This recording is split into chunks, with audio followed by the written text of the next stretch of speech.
Baru setelah itu ada hukum sosial ya, mungkin kita nawarin teh atau kopi atau apa. Makanya di sini dibabkan bab seseorang harus tergesa-gesa atau bercepat-cepat atau ngambil sikap bergegas untuk melakukan kebaikan. Terus ayat kedua yang dipakai Sayyidina bin Abi Salam itu begini. Ketika Allah mensifati orang munafik, status orang munafik itu apa? Wa idza qamu ila sholati qamu kusala. Mereka kalau dipanggil untuk sholat, ya berangkat tapi kusala secara malas-malasan. Sehingga untuk menunjukkan kita loyal sama Allah itu, ya paling tidak ada sikap di atas rata-rata. Ya. Makanya ada sa'i, ya, lari-lari kecil. Tawaf juga disunatkan ada lari-lari kecil, disebut ar-romal. Romal itu lari-lari kecil. Untuk menunjukkan bahwa kita loyal sama Allah itu tidak sakobri cara Jawa. Nah itu dibabkan sendiri. Jadi beda antara tergesa-gesa sama ekspresi serius. Jadi musyawarah itu ya kira-kira kan nggak mungkin lah kita dipanggil rektor atau kiai atau orang tua kita terus jalan leha-leha itu kan nggak mungkin. Nah contoh yang diambil di sini begini. Ketika ada debat terbuka antara Fir'aun dan Musa, saya ulang lagi ya, ada debat terbuka antara Musa dan Fir'aun. Kan Nabi Musa datang ke Fir'aun. Lalu kata Fir'aun, ini asal-usul ayat ini saya terangkan sejarahnya. Kata Fir'aun, lalu kalau kamu tidak nuhankan saya, Tuhan kamu siapa? Terus kata Musa, Rabbus samawati wal ardi, yang nuhani langit dan bumi. Fir'aun masih berkelit. Kalau Tuhan di bumi, setahu saya kemana-mana yang dituhankan saya, kata Fir'aun. Ma'alim tulakum min ilahin ruiri. Terus Nabi Musa masih ngendikan, ya sudah Tuhan yang nuhani langit. Terus Fir'aun manggil Haman. Haman itu arsitekturnya Fir'aun. Ya Haman ibnili sorhal ali abduhul asbab samawati fa'attaliya ila ilahi Musa. Haman bangunkan kami piramida yang tinggi. Saya ingin melihat Tuhannya Musa. Musa akhirnya mikir, karena kalaupun Fir'aun bisa naik ke langit tetap tidak bisa melihat Tuhan.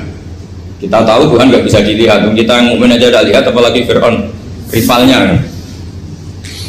Akhirnya Musa ganti argumentasi, yaitu argumentasinya Musa, Rabbukum wa Rabbu abaikumul awwalin. Ini perlu diingat dan perlu saya sampaikan. Yang nuhani kamu dan yang menuhani leluhur kamu, itu sangat memukul Fir'aun. Karena logikanya kalau Fir'aun itu Tuhan, berarti babanya dulu tanpa Tuhan. Ini ada Tuhan terlambat. Jadi kalau Fir'aun Tuhan, berarti banyak tanpa Tuhan, karena zaman era mbahnya belum ada Tuhan. Karena perdebatan itu banyak penggawa Fir'aun yang mukmin. Wah ini Fir'aun nggak bener ini. Kalau dia Tuhan berarti babanya tambah. Karena kalau iman itu akan diadili, akan dieksekusi, maka orang ini berstatus rojulum mukminum min ali Fir'aun yaktum imanah. Maka di Quran diterangkan wa qala rojulum mukminum min ali Fir'aun yaktumu imanah. Ada seseorang yang iman tapi menyembunyikan iman. Lah orang ini selalu ikut rapat di rapat-rapat penting Fir'aun, termasuk rapat ketika Fir'aun dan para tentaranya memutuskan membunuh Musa. Karena dia ikut rapat dan eksekutornya besok disuruh nangkap Musa, orang ini malam itu juga nemuin Musa terus bilang innal mal ayat tabiru nabikal yaqtulu ka Musa. Rapat tadi malam memutuskan kamu besok dibunuh, maka kamu harus bergegas meninggalkan Mesir. Nah, dari kesimpulan itu, dari cerita itu kemudian diambil secara hukum fikih bahwa untuk menyelamatkan darah harus jasa, harus bergegas. Andai kan Musa itu kok sak kobre, sak sempate, maka keburu. Andai kan ini rojul ini tadi, orang tadi penasihat tadi, kok sak kobre ya, maka berarti Musa terlanjur tertang. Jadi itu pentingnya ulama ya. Jadi cerita yang linier, cerita yang seakan-akan cerita di tangan ulama tetap menjadi al-ahkam al-fiqhiyah, menjadi ketentuan-ketentuan apa? Fikih. Jadi yang diambil di sini adalah lelaki tadi yang ikut rapat tadi bergegas menemui Musa, memberitahu kalau kamu besok mau dieksekusi, fakhrus, maka kamu harus secepatnya keluar dari Mesir untuk menyelamatkan diri.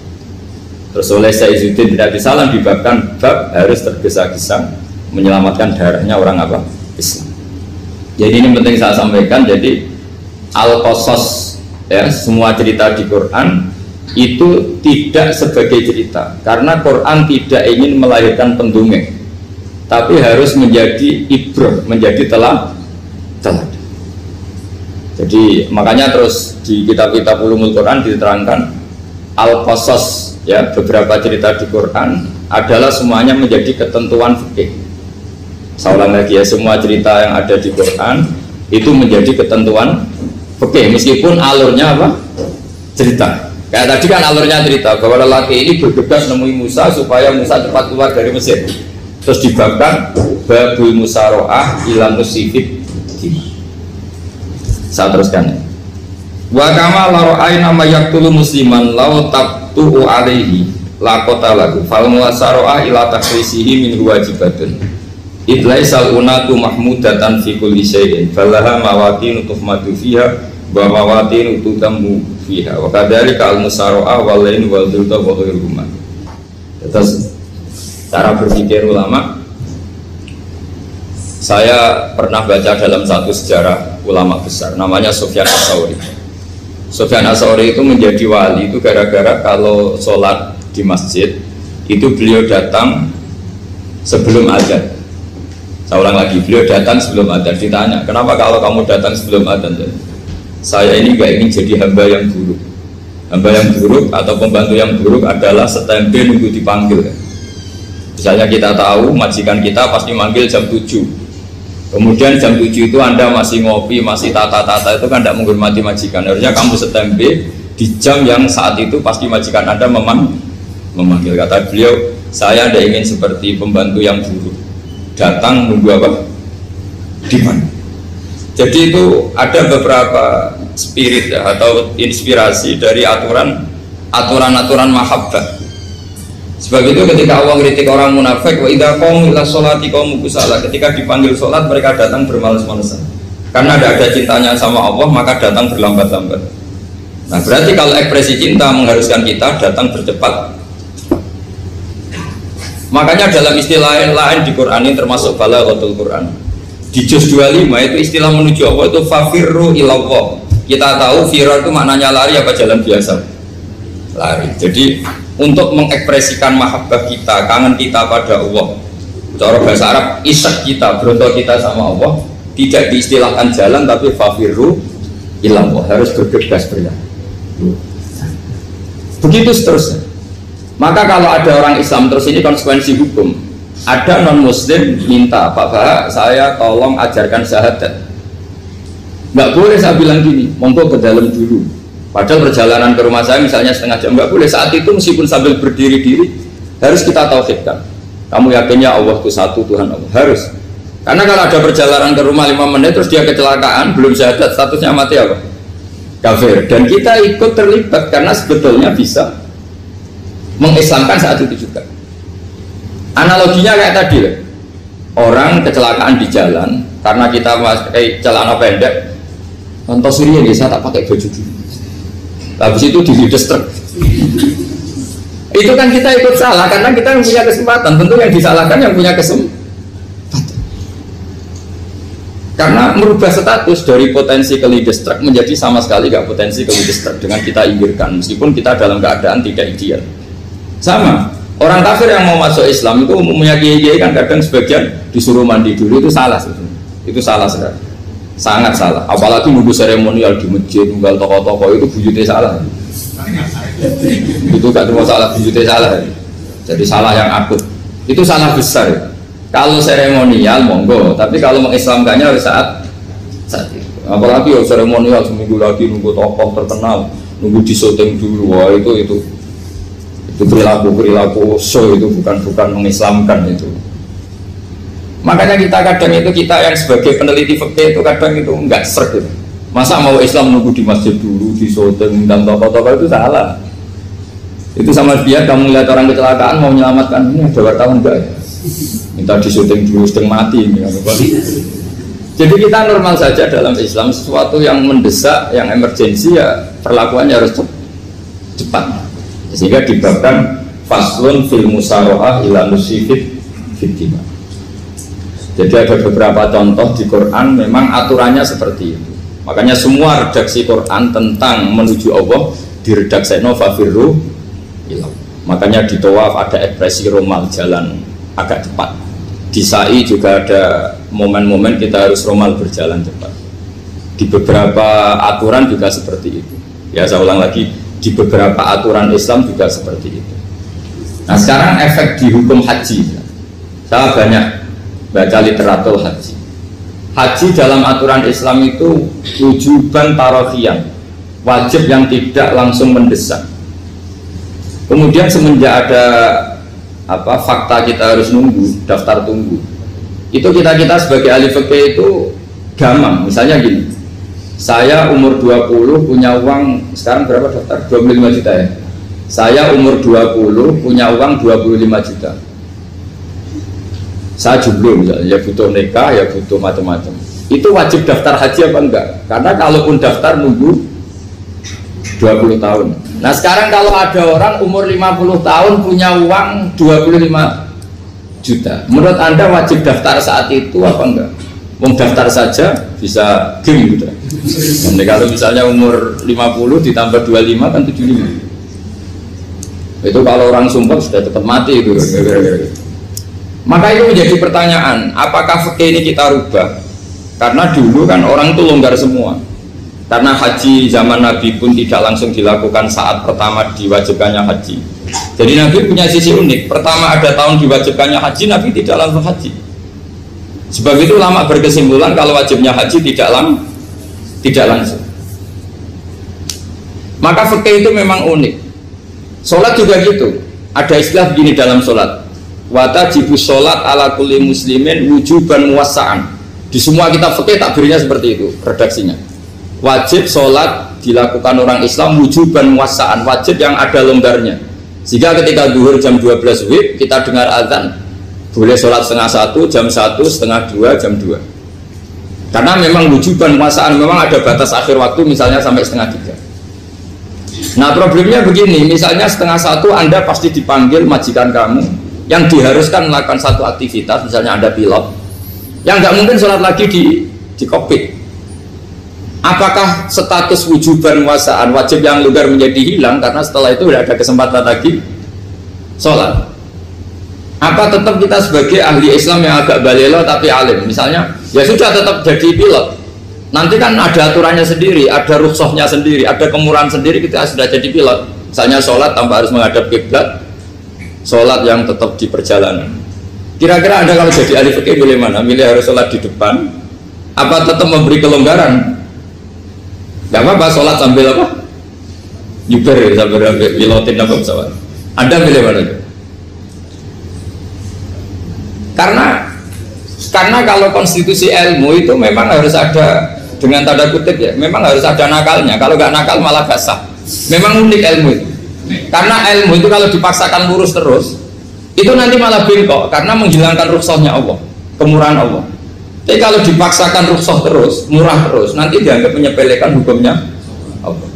Maka kita yang ahli fikih itu pusing. Misalnya saya sering ditanya, Gus saya ini supir bis, kan musafir terus, berarti saya boleh nggak puasa terus panjang Ramadan? Coba kalau ada jadi ahli fikih mesti bingung. Mau boleh, ya boleh terus supaya orang nggak peduli sama Ramadan. Mau mengatakan wajib puasa, kayak nggak peduli dengan kemurahan Allah yang membolehkan musafir tidak puasa. Coba loh, Anda jangan jadi ekstremis yang misalnya bantah kok protes dong, ini kan. Jadi memang mengkaji ilmu itu ya, makanya dengan tanda kutip itu harus ada nakal, tapi nakal yang baik, bukan nakal. Nakal itu kalau bahasa Jawa itu kan tidak harus dosa, seperti anak kecil menek-menek itu, tuh bocah kok nakal, padahal anak kecil menek itu haram dah. Enggak kan? Malah orang tuanya yang bentak itu yang haram. Yang nakal betul ya ibunya yang bentak cerewet itu, karena ibunya orang yang sudah mukallaf, sudah tua, salah langkah yaitu bentak. Kalau anaknya naik meja itu ya sebenarnya bahasanya tidak nakal, lucu. Oh jelas pinter coba bisa munggah meja, harusnya diapresiasi. Tapi rata-rata itu semua akal mecah gelas. Coba, malah boe malah mecah tabungan. Bapaknya marah tukang nguras tabungan. Sebetulnya senakal-nakalnya anak kecil itu nakal orang tuanya, itu pasti. Karena ini sudah kena kitab, sementara anak-anak belum kena. Saya pernah punya tamu, karena di tradisi Kiai itu sering punya tamu. Bapak ibunya itu kultus sama Kiai, bentak anaknya disuruh salim sama saya. Anak kecil kan nggak mau jalan-jalan terus, marah. Tak marah orang tuanya tak marahin, yang dosa itu kamu bentak anaknya. Kalau anak kecil itu kena diskon rufi al-qalamu an salasin. Di antara aturan Islam apa? Tidak ada keharusan bagi 3 orang. 1 anak kecil sampai balik, 2 orang tidur sampai bangun, 3 orang gila. Artinya anak kamu itu tidak kena khitab untuk sopan sama saya. Kamu yang kena khitab baru sopan sama anak-anak. Nah ini ada Jawa itu kadang keliru. Jadi orang tua itu marah-marah memaksakan anaknya sopan. Padahal Allah memberi diskon anak kecil itu belum wajib sopan. Gak apa-apa ada tamu naik-naik itu. Asal masih anak kecil. Makanya Rasulullah ketika beliau sholat sujud itu Hasan Husain itu naik. Cara Jawa Nabi itu 3 tumpahan. Semua riwayat mengatakan Nabi itu diam saja gak berani ngangkat. Sampai sahabat itu ada yang ngomong ini Nabi sujud lama sekali ada apa? Jadi kita punya riwayat itu ya baru kayak sahabat yang agak nakal. Semuanya itu sujud, tapi bareng di atas rata-rata ada sahabat yang belakang ngomong. Siapa tuh ini sujudnya kok lama? Barokahnya itu ditemukan riwayat. Oh, ono putune. Karena Hasan itu naik di atas punggungnya apa? Nabi itu andai ada yang ngomong riwayat ini tidak ditemukan. Barokahnya ada yang ngomong itu mungkin. Kalau sekarang mungkin semua masjid ngomong karena orang sekarang jarang yang khusyuk. Kalau dulu hanya 1 yang di belakang. Setelah itu Nabi memberi penjelasan, saya tadi sebetulnya harus mengakhiri sujud saya sesuai aturan umum, tapi ada cucu saya tak biarkan sampai dia puas naik punggung saya, sehingga dia turun baru saya naik. Filosofinya apa? Begini, anak kecil 1 tidak kena khitab, 2 jangan sampai sholat itu jadi problem. Kalau Nabi nyentak Hasan, membentak, putu lono bayi sholat kok diganggu, maka sholat menjadi trauma. Gara-gara sholat bahasa bentak saya. Lama-lama anak ini trauma dengan sholat karena dianggap problem. Makanya saya termasuk kiai nggak berpendapat anak kecil nggak boleh di masjid. Sering kan anak kecil di masjid, wajah khutbah ramai. Saya termasuk setuju tetap boleh. Kalau dibentak di masjid maka dia trauma dengan masjid. Bangsa ke masjid dibentak. Lagi pula kadang-kadang orang tuh gaya-gayaan toh. Wah suami orang khutbah ramai nih. Padahal kalau nggak diramein anak-anak malah dia tidur. Kita kan tidak bisa menjamin kalau perilaku kita lebih baik gitu. Mendingan kan anak-anak main di masjid dibanding di karaoke kan. Jadi kan, ya ini maksudnya saya, ini fikih ya. Fikih itu wilayahnya, makanya jadi ahli fikih itu susah-susah gampang. Jangan hanya berpikir protes dengan ketentuan fikih, mengkaji yang sebanyak-banyaknya. Itu tadi, misalnya Anda seorang supir permanen, supir bis terutama. Kalau truk kan bisa leha-leha, kalau bis kan apa ada deadline-nya ya waktu. Seperti bis jurusan Surabaya Semarang, saya kan sering naik bis jurusan Surabaya Semarang. Kadang-kadang supirnya melihat saya tanya, Gus saya ini supir. Saya ini Ramadan itu gimana ya? Ya saya sudah ngerti setengah nakal, dan senengnya dijawab rasa poso ya saya tahu. Tapi masalahnya secara fikih kalau kamu mengatakan kamu harus puasa terus, kamu melanggar konstitusi ilmu. Memang musafir punya diskon? Boleh tidak puasa. Pertanyaannya bayarnya kapan? Mau Syawal ya nyupir lagi, Zulhijjah ya nyupir lagi, nanti sampai Ramadan ya. Nah terus ya pas kamu cuti, biasanya cutinya pas sakit, boleh diskon lagi karena sakit. Coba. Nah, andai kan ada jadi ahli fikih milik zaman. Lu kalau orangnya soleh terus kayak ustadz-ustadz di sini kayak dosen UI kan, masa dosen UI Universitas Islam nggak Islami kan nggak mungkin. Mungkin memilih poso kan. Masalahnya ini kan hukum untuk orang kebanyakan, nggak boleh hukum musuh gak kuat. Sahur jam 3:30 ngambil vitamin pokoknya harus kuat. Itu tidak hukum, itu saran. Hukum itu beda dengan saran. Hukum itu hanya berpijak musafir itu boleh stop. Kalau saran memang boleh, ya usahakan kamu makan 3:30 pas fit nyupir. Terus kalau nyupir selesai jam 10 nanti istirahat. Memangnya majikan bisa ngatur jamnya? Itu fikih. Maka menjadi perdebatan yang namanya pergi itu apa? Menurut Imam Syafi'i pergi itu ya dari rumahnya ke tempat yang asing yang tidak wilayahnya namanya pergi. Menurut Imam Ahmad bin Hanbal enggak. Pergi itu tidak kerja. Jadi orang yang supir yang seperti itu namanya tidak pergi tapi kerja.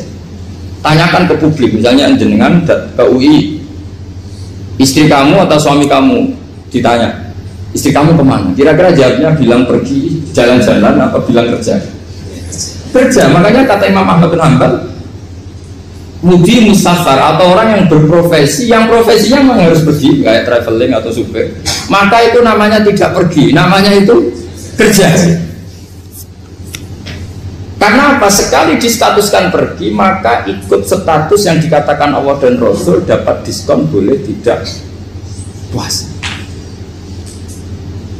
Maka terus kita debat tentang definisi. Nah, definisi ini penting karena yang menjadikan hukum rubah itu definisi.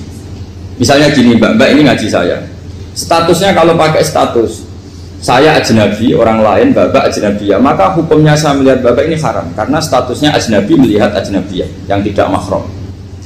Tapi kalau di fikih itu ada statusnya. Antara lelaki boleh muwajahah sama perempuan adalah satu untuk belajar, dua untuk muamalah, tiga untuk kesaksian, empat untuk pengobatan. Itu kan ada pengecualian. Sehingga statusnya sekarang Mbak itu belajar, apa ini melihat Gus Bah atau Gus Bah itu mengajar atau gimana, itu statusnya bisa rubah. Makanya kalau sebetulnya kalau kita marung di warung misalnya Padang, kita nggak pilah-pilah, kebetulan pelayannya perempuan itu masih bisa dipilah secara fikih. Saya muamalah marung, cuma kebetulan penjaganya. Tapi masalahnya Papa ini punya daftar penjaga yang cantik, masalah. Maka pertanyaannya itu marung ke situ demi marung apa demi melihat? Tidak jawab saja. Demi marung apa demi melihat? Kalau demi marung sepakat yang penjaga yang sangar-sangar juga banyak. Akhirnya kalau demi makan, penjaga yang cowok kan banyak. Kalau demi melihat, berarti yang dihitung kan niatnya. Berarti karena muamalah apa karena melihat?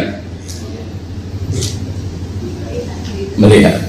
Itu status. Jadi makanya kalau mudi musafar itu namanya orang pergi atau orang kerja? Orang kerja. Maka menurut pikirannya Imam Ahmad bin Hanbal seperti itu harus puasa karena dia adalah pekerja, bukan musafir. Lalu dalam masalah jumlah 3 hari misalnya, kalau dalam fikih kita, nggak saya kenapa ngomong fikih terus ya, karena banyak yang melupakan fikih. Jenengan pergi haji, zaman Nabi haji itu jamak dan qashar terus. Padahal hajinya Nabi itu, haji itu minimal kan berapa hari minimal itu? 9, 10, 11, 12. Sebenarnya haji itu minimal hanya 4 hari. Karena 13 Dzulhijjah bisa nafar apa? Awal. Kalau nafar awal berarti nggak ada kewajiban nafar sani. Berarti yang wajib betul kan tanggal 9 wukuf di Arafah, terus 10 biasanya ifadah sama balang jumroh apa? Akobah, terus 11, 12 itu kan sudah boleh cabut karena apa? Nafar apa? Awal. Berarti nggak usah nafar apa? Sani. Berarti hanya berapa? 4. Tapi Nabi haji di Mekah Madinah itu sampai 40 hari karena perjalanan. Pertanyaannya, ketika Nabi menjamak dan mengqashar itu cara Imam Syafi'i lis safar. Karena Nabi orang Madinah datang ke Mekah dengan jarak 460 kilo, maka Nabi boleh jamak dan qashar. Jadi pikiran Imam Syafi'i, jamaknya Nabi itu lis safar karena pergi. Cara pikiran Imam Malik enggak, jawabnya Nabi itu lin nusuk. Nabi menjamak sholat itu karena melakukan ibadah haji. Efeknya adalah orang Mekah kalau haji itu cara Imam Malik meskipun jaraknya dekat boleh apa? Boleh apa? Qashar, boleh jamak qashar. Lalu terus ada pertanyaan fikih lagi. Lalu jamak qashar itu karena pergi apa karena masyaqqah? Karena repot. Coba kalau sampean kira-kira jawab. Misalnya kita orang kaya bawa uang 1 miliar, naiknya Alphard, ada supirnya, ada ajudannya, pergi di jarak 100 kilo. Masyarakatnya kan tidak ada sama sekali, apalagi di tol kebetulan nggak macet. Kira-kira boleh jamak nggak? Boleh, terus karena pergi, tapi kan nggak ada repotnya sama sekali. Dibanding misalnya yang ngebis bawa beras 1 kintal gitu, udah gitu suruhan orang lagi kan pusing.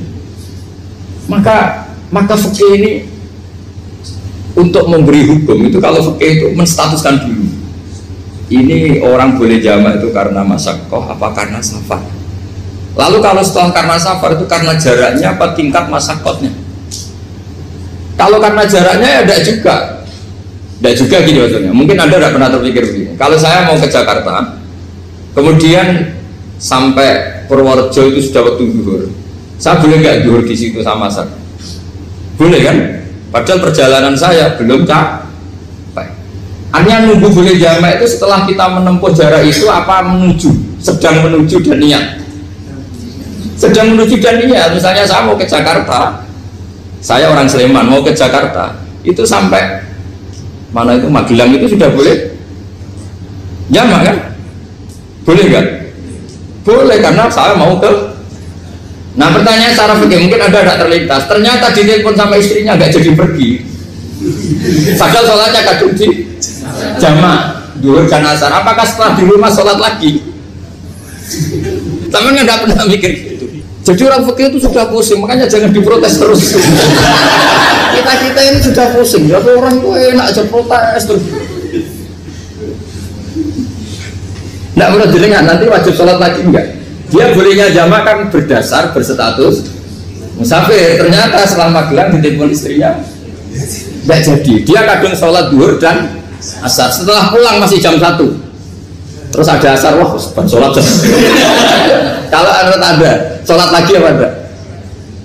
Jangan saran. Kalau saran, wah sebaiknya sholat lagi. Itu tidak hukum, itu saran itu namanya. Saran dengan hukum beda. Sholat lagi beda. Oh, ketika ada jabah itu berdasar malas atau berdasar hukum? Apa? Nah kalau Anda sholat lagi, pertanyaannya gini, Allah itu tidak punya tradisi mewajibkan 2 kali. Pertanyaan fikihnya mesti gitu. Dan saat Anda di Magelang menjamak itu melakukan sesuatu yang disahkan oleh agama. Berarti pas Anda jamak duhur asar, sesuatu pas melakukan itu kan berstatus sah dan boleh. Meskipun setelah itu ada masalah, istri kamu nelpon terus pulang. Tapi pas itu kan sudah dinyatakan oleh malaikat sah, Anda sudah duhur dan asar. Kalau melihat itu tidak wajib mengulang. Tapi bisa saja malaikat ada yang usil.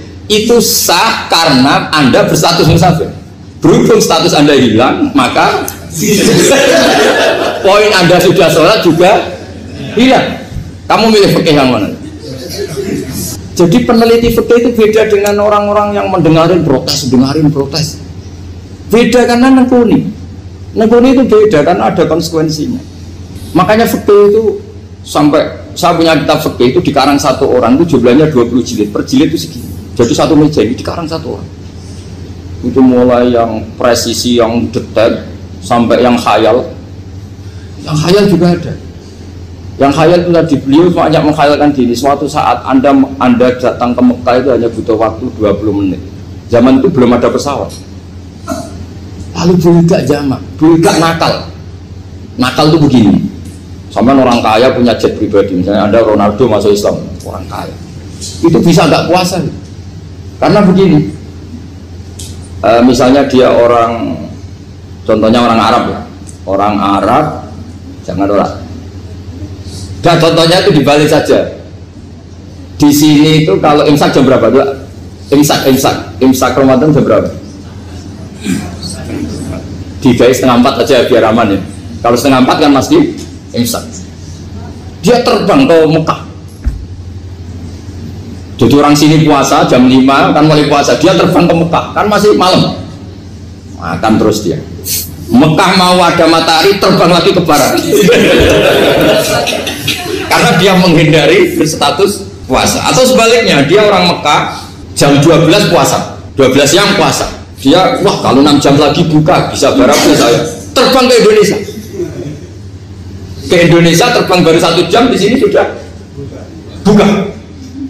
Itu khayal. Jadi itu ada khayalnya. Itu lama dulu sebelum ada pesawat sedang mengkhayal gitu. Bolehkah orang yang di Masyrik ke Maghrib demi itu? Kalau Anda jadi Raja Salman jam 1 kok sudah nggak kuat apa? Puasa, itu diberi saran terbang ke Indonesia. Itu kalau pakai jet kan nggak sampai 9 jam, 1 jam ke Jakarta. Sudah ada wow akbar. Bukan. Boleh nggak? Belum mau kamu tidak bilang, oh nggak boleh. Wong di Jakarta sudah buru bisa sih. Masa sudah matahari terbenam orangnya nggak boleh? Bukan. Leja. Apa? Kalau resikonya gini, Sampean mungkin nggak mikir, resikonya gini, kalau dia berstatus musafir, bolehnya buka karena musafir, pertanyaannya dia wajib bayar. Kan musafir bolehnya kodok nanti harus bayar, tapi kalau dia buka normal kan bayar, beda, efek pakainya beda. Sampean jangan protes, Gus Baik gimana, mau ngaji mana tidak sedang. Ini kan ngajinya para dosen, para pegawai, jadi harusnya itu jadi mufti, ngaji untuk jadi mufti, bukan ngaji untuk mendengarkan. Jadi makanya saya mohon jangan sering protes sama ulama itu sudah pusing. Karena efek-efek hukum itu tidak gampang. Kayak tadi misalnya kalau dia boleh buka atas nama musafir, resikonya wajib bayar. Masalahnya Raja Salman ini mau enggak dia inginnya. Maka pertanyaannya itu kitab yang milik saya tadi yang 20 jilid tadi, ulama itu mulai dulu sudah membayangkan bagaimana kalau suatu saat ada satu kendaraan. Kenapa ulama bisa membayangkan itu? Karena ada buruk. Meskipun mereka nggak numpak buruk, hanya Rasulullah, tapi kan bisa membayangkan ada toyil waktu. Waktu itu bisa dilipat. Karena ulama dulu ahli astronomi, jadi bumi itu bulatnya gini, muternya gini. Berarti suatu saat ada satu ilmu di mana orang ngambil satu posisi terus melewati toyil waktu, ngalami lintasan waktu. Mulai dulu itu sudah dibicarakan. Pertanyaannya lalu status orang ini kayak apa? Misalnya tadi orang Mekah ingin cepat buka terbang ke Indonesia. Orang Indonesia menghindari imsak, misalnya 3:30, dia belum sahur. Wah kalau saya di Indonesia ini sifatnya sahur. Wah saya tak terbang ke Mekah. Wah kan terbang di Mekah ternyata masih jam 8. Wah bisa makan sepuasnya jam 8 malam, maksudnya jam 20. Kan enak juga. Baru warak balik ke Indonesia terus jam 1 siang. Jam 1 siang kalau ingin cepat buka terbang ke timur langsung buka. Berarti dia kira-kira masa aja 3 jam. Tapi terus ya mungkin kalau sampean tahu kok suruh repot-repot ngono tinggal turu blok sinetron kok buka dewe. Itu tidak hukum, saran itu namanya apa? Kalau hukum tetap tadi yang dikatakan puasa adalah imsak, mulai jam imsak sampai ghurubus. Lalu pertanyaannya lagi, ghurubus samsi sampai imsak itu konversi jam apa nyata-nyata ghurubus samsi? Kalau yang diliwati khatul istiwa itu nyata, fi'lan, kalau dalam bahasa Arab fi'lan awaqiyah. Tapi kalau Anda orang kutub, saya sering kirim-kiriman surat sama mufti-mufti yang ada di Timur Tengah, di Eropa, konsultasi maksudnya. Orang kutub itu kan tidak ada matahari, tidak ada apa-apa. Jika kalau